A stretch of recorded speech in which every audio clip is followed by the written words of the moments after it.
यार ये wings company ने बड़ी बवाल चीज निकाली है। ये है ओरासोर की लोजेंजेस जो कि अभी आई है, जिसका नाम है नाइट लोजेंजेस, ओरासोर नाइट लोजेंजेस। ये रिसेंटली कंपनी ने लॉन्च की है, जो कि आपकी खांसी के लिए बनाई है। बट सबसे अच्छी बात है कि इसके अंदर मेलाटोनिन है।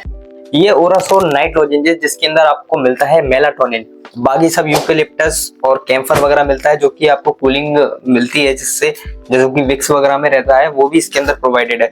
मेन चीज है मेलाटोनिन, जो अगर आपको खांसी होती है रात में, अगर आप खांसते खांसते परेशान है, सिरप वगैरह लेते हैं लेकिन आराम नहीं मिल पाता, तब ये टैबलेट आपकी बहुत काम की आने वाली है। क्योंकि ये इसके अंदर मेलाटोनिन होने के कारण आपको रात में नींद बहुत अच्छी आएगी, जो आपको खांसी का एहसास होने ही नहीं देगी। ये कुछ इस तरह का इसमें स्ट्रॉबेरी फ्लेवर में आपको लॉजेंजेस मिलेंगी, जो कि एक स्ट्रिप में होती हैं आपकी 8 लॉजेंजेस, जिसका प्राइस है मात्र 40 रुपए स्ट्रिप, यानी कि 5 रुपए पर लॉजेंजेस आपको पड़ती है। जो कि आपको नींद तो आई ही आएगी, बट इसके साथ साथ आपको खांसी में, गले की इरिटेशंस में, ये सब इसमें काम आएगा। अब ये थी ओरासोर की नाइट लॉजेंजेस। अब आपको कंफ्यूजन है कि इसको कब लेना है। अगर आपको खांसी है या फिर आपके गले में इरिटेशंस हो रही है, आपको गले में खिचखिच हो रही है और आपको रात में नींद नहीं आ पा रही है जिसकी वजह से, तब आप तो कैसी लगी वीडियो, आप वीडियो को लाइक कीजिए, शेयर कीजिए एंड सब्सक्राइब कीजिए हमारे यूट्यूब चैनल को।